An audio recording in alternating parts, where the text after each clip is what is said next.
Yeah. What stupid shit do we want to talk about? I think that's great. Um, I don't know. Yeah. So maybe that's our beginning. All right. So, Kat, what stupid shit do you want to talk about this week? I mean, we got to talk about the hockey game, mid-quarter show last night, or whatever that's called. Oh, you mean the Bad Bunny concert that had football around it? Oh, that's it. Right. Yeah. Yes. Absolutely have to talk about how incredibly powerful that was, and amazingly done.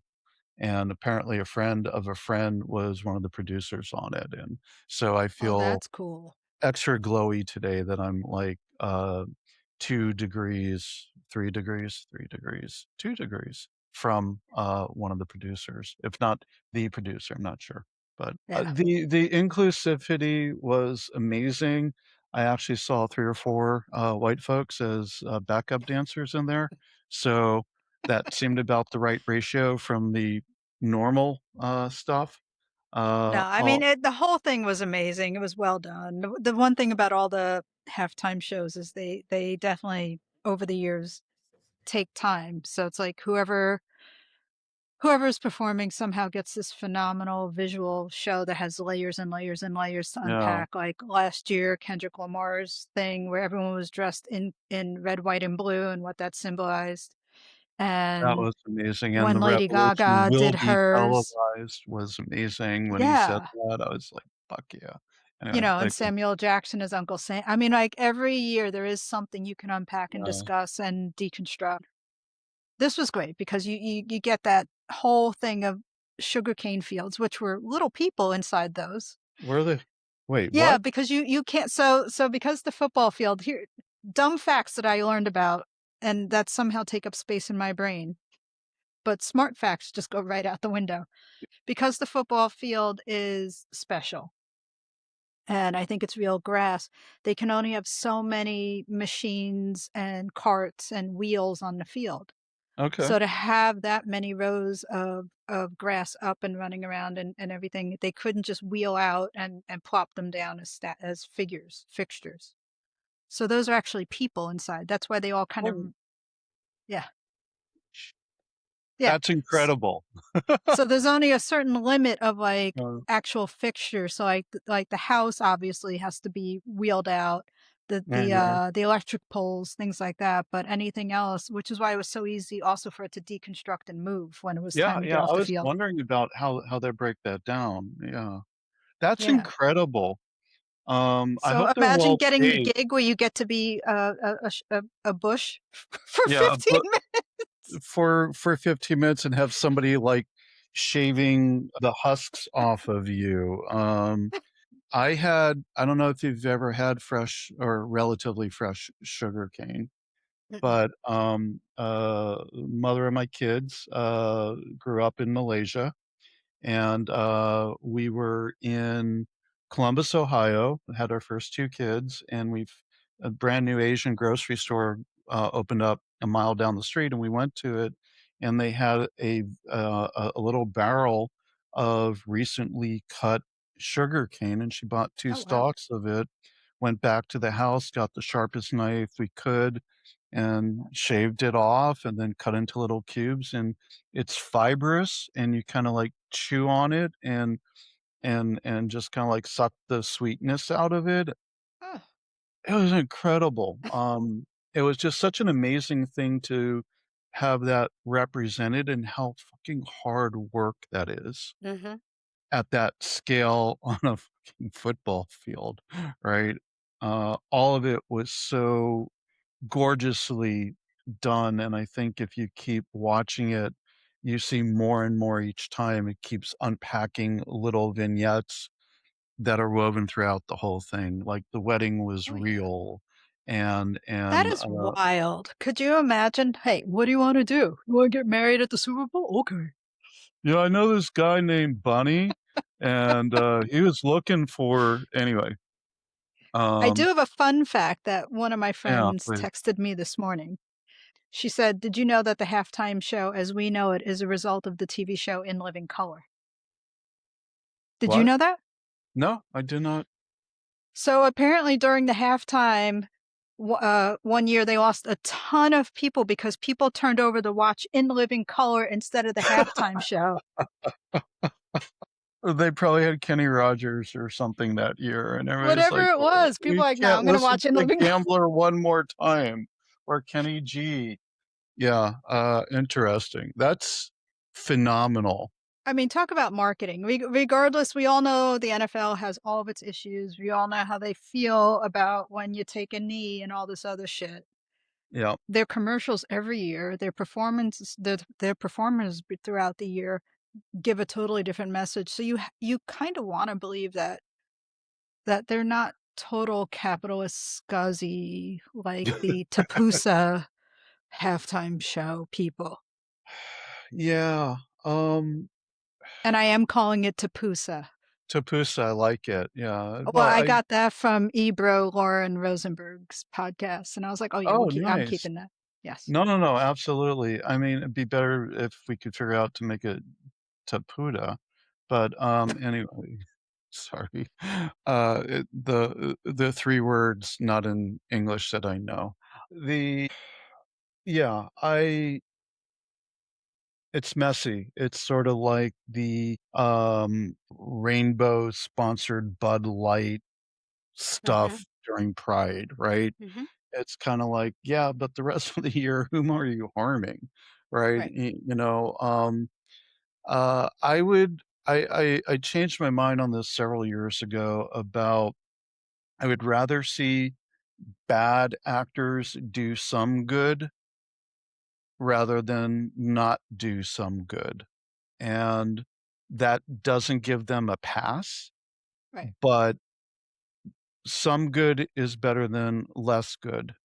And I'll take that as a minor win, right? And I always have this stupid hope that when people see the results of doing things with inclusivity and equity and championing voices that aren't heard normally and everything else, that some dumb motherfucker with the purse strings is going to say, maybe we can make money off of this, right? And if you're gonna make money off of making people's lives better rather than worse, go for it, right?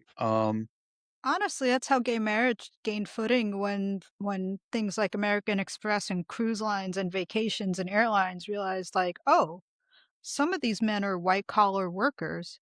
They got money to spend. They'll spend it on us if we start advertising in the right way in the Yeah, magazines and everything." And then you know what? After that, they realized, "Oh, this didn't ruin my day. right, right. I'm not losing sleep over some gay couple who is now flying to Australia on my airline." A third of Disney's income are queer people, Yep. just like, it's like cruise ships and Queer Day and all the other stuff, right? It's like, "Oh, we're welcome in the land of mouse now." And we do, like, funny, vibrant hats, so And that's not obviously the way you want to try and get things and make change, but money is where people listen, and it always has been. we live in a capitalist society, Yep. end stage catastrophic capitalist society, but that's what we live in, and that's what the world operates on, so you can do everything you want to try to burn it all down, but you also have to exist within it, Yep. and the vast majority of people are focused on existing and existing better than they are trying to just smash something into pieces with no idea what you're gonna do afterwards. Which circles us back to things we've been talking about with Mike Yes. Schmidt and with Crystal. If more folks were actually housed and stable and financially had one or two less things to worry about, Yes. they might have more money to spend fucking downtown. Yeah, They might go to a food absolutely. court. They might go to a movie. They might go and do whatever the hell's going on somewhere. But right now, when you don't have the money to do that, you don't go anywhere. Right. No, absolutely. It is just dumb as fuck to make things worse for people who are already struggling rather than lift them up give people fucking living wages, and guess what they do with that living wage? They Hmm. spend more money. They live longer, they tax the healthcare system less, they go out to dinner more often. Uh, Crime goes down. yeah, crime you don't have to crime if you have what you need, Usually un no. un well, unless you're a billionaire, then you have to crime to stay a billionaire, Well, but then you crime with people's long-term savings, not your immediate savings in right. your wallet. They steal Well, your future. yeah, that too, and hope, and apparently, some, Class A newspaper organizations, so, Mhm. um, what did, one of the podcasts I listened to said, Washington Post slogan is gonna change to "Democracy dies in broad daylight due to greed," or something like that. I'm like, "Fuck yeah." Ugh, God, but yeah, no, circling that back around, there's so many things afoot, that needs to be addressed in the next or will be addressed in the next week, that somehow the Housing Bureau, hid over $100 million from, I'm guessing, the previous director and some staff, and the question is, how and why? And how many other tens of millions of dollars are tucked away in little corners some places to justify a particular agenda. Well, and We're the Portland art tax also has a big pile of cash they've been yeah, sitting on. over $9 million. So who else do we like turn upside down and shake and see what comes out of their pockets? Well, it always aggravated me to a great deal that every year we do one-year budgets, and I asked about that, like, "How come we don't have a five-year plan? Because our budget cycle's on 1 year, but why don't we have a five-year plan?" Anyway, that Because we every can't plan year that far ahead. go into who knows what's gonna happen in 5 years? Maybe the city won't be here. Maybe it won't. I but we're going into budget season again, and you're going to see the same old. We're going to shut down some fire departments, and the city is going to become less safe because we don't have enough police, and we're going to have to raise this, and we're going to have to raise that, and they do it every fucking year, and they do a presentation. Hey, kids out here, here's a tip: if you want somebody to fund your shit, give them a PowerPoint with three options, and here's where everything would be perfect if we had all the money we wanted. And then Mhm. at the bottom of the list is disaster. Then in the middle, it's like we're only going to cut 5% and we're going to make a handful of people's lives more miserable and endanger maybe only 10,000 people with these cuts. But give them three options and they're always going to go for the middle one because guess what happens? They always go for the middle one. So doom and gloom, scream, cry, and then everybody goes for the middle option. And then a year later, they start it all over again. And stop fucking doing. I'm yelling at my mic. I don't know why. Just stop doing that. Start acting like fucking adults that know how to budget for something, right? Yeah. I forgot what I was saying. Oh yeah, it's fucked. Um, it's so it's disheartening to listen to middle-aged people play the same role year after year, Mhm. and I'm really curious about what happens this year because now we have representatives, 12 of them. We have seen tens of millions, well, now hundreds of millions of dollars mismanaged, hidden. And I don't think those same old plans and arguments are going to land as well. So, No, no, and I it feel doesn't like matter. all 12 of them are unhappy about this in Yeah. one form or another. And it doesn't matter if they consider themselves progressive or anti progressive. They're all fucking pissed. Oh, yeah. So, um, so it's gonna be a really curious budget season, and our new, city manager, I don't think he's prepared for any of this. Maybe not. I don't even know. So in that 100+ million, I know some of that could not be spent, which is just the way it goes because it's specifically for a certain program or Right. something. That's fine. But my question then becomes, why is that program so bonked that the money's not flowing through? Right. Thank you for not spending it somewhere else or for, going against whatever fund it was supposed to be for. But why is the program it's for so jacked up that this Mhm. money's just sitting there where year after year we're in a housing crisis, there's a homeless crisis, Yeah. there's something, there's something, there's something, and there's no way to either redirect it or fix the fucking program that's broken. And that's the thing Right. that pisses me off. Like, what is broken? Mhm. Because this is supposed to have done something and now it's just sitting there and everyone's getting like nailed to the it's like, all right, yeah, let's shake out all the other departments now because I bet we're going to find out all the incompetencies that our government has Yeah. down. I mean, last week they were talking about the databases stuff and I know you gave testimony on that and it was like, do they just use a whiteboard and graph paper? What are you doing for your budgets? Lotus 123. Where do you keep your data? It's running on Windows 3 not Windows, MS-DOS 3.1. No, Um, and you know what? It's on a Commodore computer on a floppy. I mean, what the fuck? here's the thing though, in the past, the commissioners always found a way to move money around. And, if it's a legislative not le legislative, if it's an, um, ballot-led initiative that has very specific parameters around it, like, PSEF, then you shouldn't be able to move money around because the voters voted in a very specific thing. Yet they've been tapping PSEF in creative ways ever Yes. since it started, right? So if there's $100 million sitting in a bucket somewhere, or a box of buckets, and 5 of those buckets eat up 60 million of it because there's supposed to go somewhere and they're not, Mhm. there's an opportunity to say, like you said, why isn't it going where it needs to, and what should we be doing with it? But those without all the backroom deals and handshakes, that doesn't tend to happen. And that's how it's happened in the past.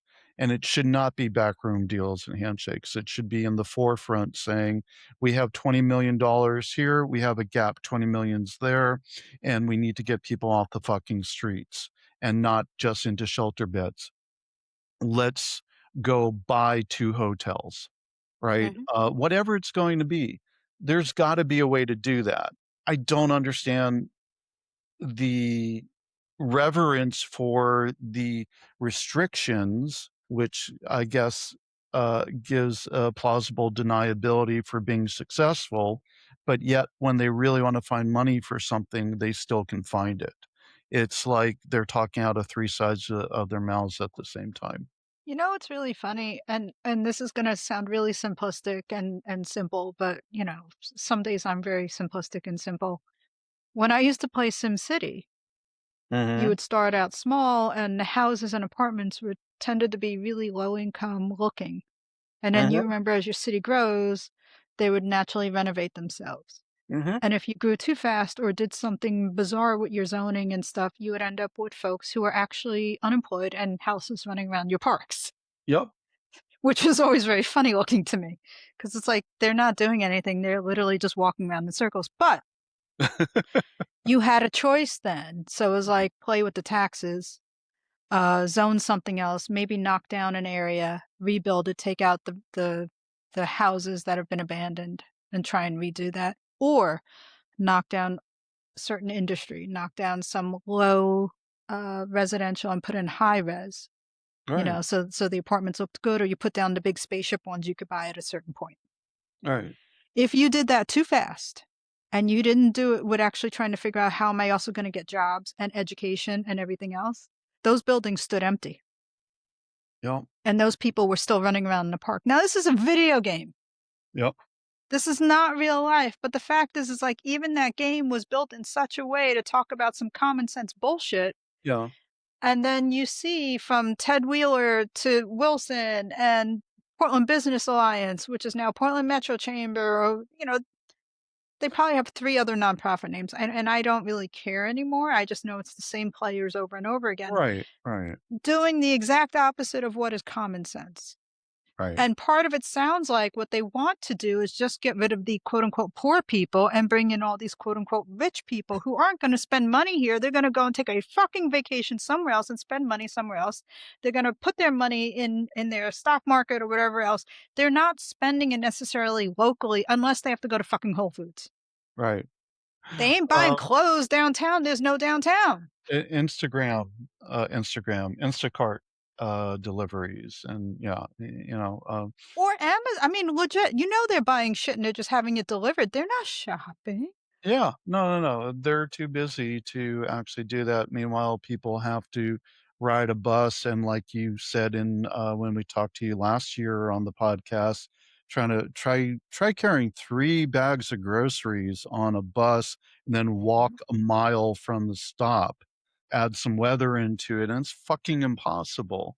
I mhm. did tweet at Jeff Bezos back in the day when Amazon Prime delivery was brand new, Oh, yeah. and I was like, "Dude, you could save millions of people hassles by just giving lower income folks a free Amazon Prime and the ability to schedule a grocery delivery for what's gonna work for them," right? He never tweeted back at me. Mhm. Very disappointed in you, Jeff, if you're listening right now. No, also the guy that created, SimCity, I had to look it up. I remember his first name was Will Wright. Brilliant guy that was the originator of that.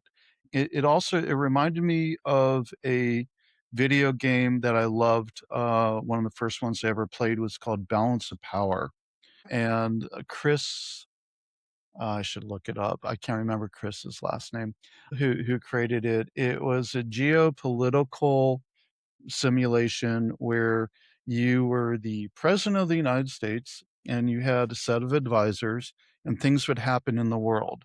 And you would instruct your advisors would give you advice and you would tell people what to do with that advice, right? Like, I think we should send some troops here. We should Okay. try to appease here. We should invest here. And then time goes on and you see what the end result was. And ultimately, no matter what you did, 95% of the time, it would end in geonuclear war, worldwide nuclear war. And the screen would pop up saying, well, that's great. You just killed the planet by escalating. We're not going to show you any fancy explosions or bodies flying in the air because you don't get rewarded for failure. And I got goosebumps thinking about that. It That's was interesting. the first time I saw that, I just burst into tears. It was such an impactful lesson of brinkmanship.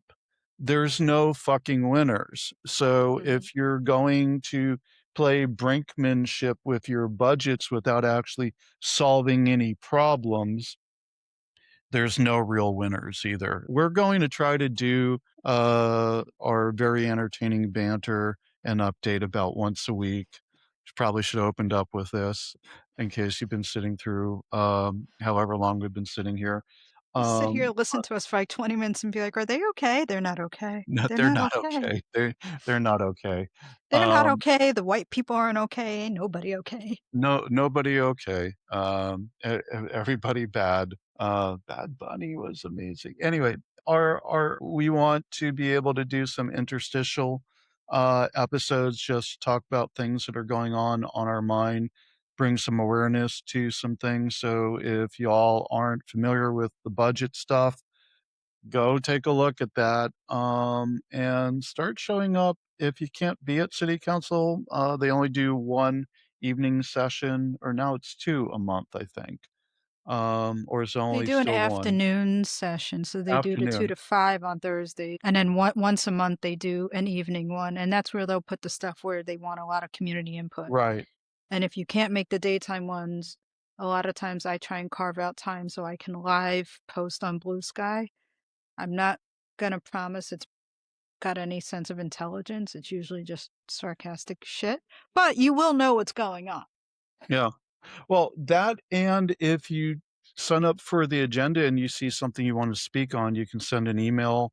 And if you Mhm. don't have email, although most people do if you're watching something on the web, but if you don't want to write an email, you can call 311, but not actually 311. It has to be the city line, I think. Or does 311 actually connect it? No, I'm not sure. I thought But it does, but I but don't know. I you mean, you can actually call the city and say, "I wanna provide testimony on this.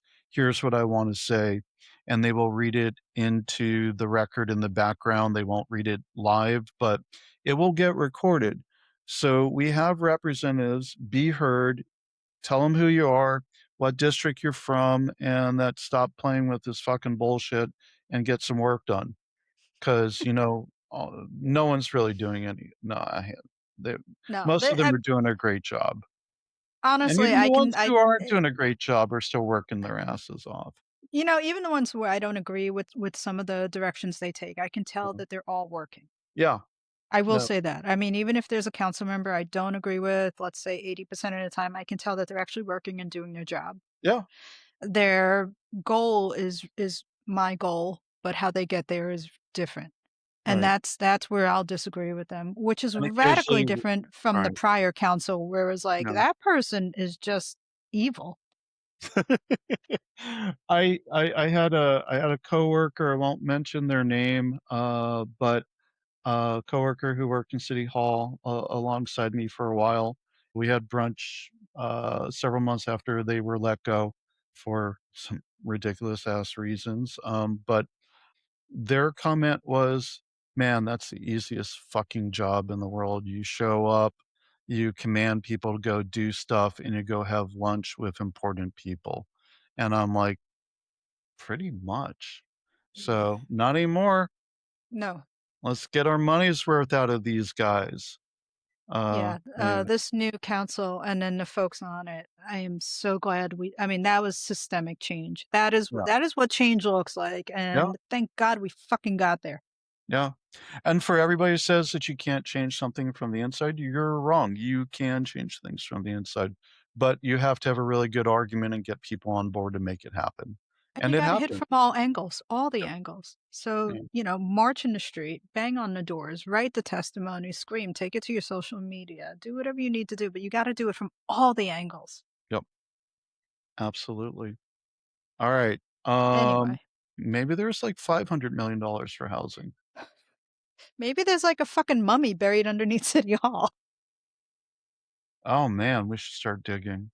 All right. All right. And now it's Or just like from a woolly mammoth. It's just like hanging out. yeah, that's probably more likely actually. It's probably I was gonna make a poltergeist reference, but let's not go there. Might also And be a ghost, who knows? I do think they're actually haunted, but um, In City Hall? yeah, should be at least. Do you think they possessed anyone? I have not understood the last 15 mayors we've had, so yes. That's what I was wondering. And, they all have well, at least the last 3, they have a look. Yeah, they do. They kind of look like Stick uh bugs.